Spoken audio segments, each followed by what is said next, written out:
What have you experienced personally? I mean, some of the kind of, the memories that stand out as a result of living as a Muslim American mom after 9/11. Is there anything you can share with us that you relay in the book?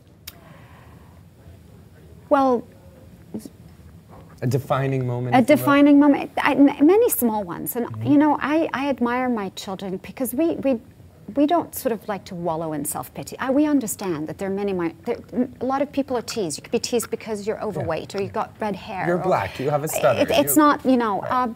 But I think what's important is that maybe sometimes in the case of Muslims, people vilify without knowing that they do. There's no awareness. Just recently they had a case where they had posted a sign, no Muslim parking, or do you remember that incident in California? I wish I had. And in the case of my son, for instance, one anecdote that I think is touching is they always approach the anniversary of 9/11 with a heavy heart. And at school, he sometimes gets teased. He laughs it off. It's not that he's really bullied or anything like that. And what's important for me is that he develops the language and the awareness to be able to address these issues. Because as a mother, you're concerned about assimilation. You don't want an alienated child.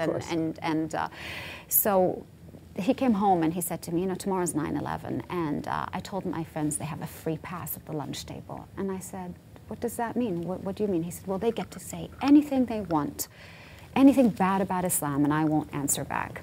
So to me, this is so touching because it kind of speaks volumes about the complicated relationship children growing up in a post-9/11 world where there's a sense of guilt by association, a sense of give it to me. It's almost Catholic-worthy, so self-flagellation and repent and the whole thing.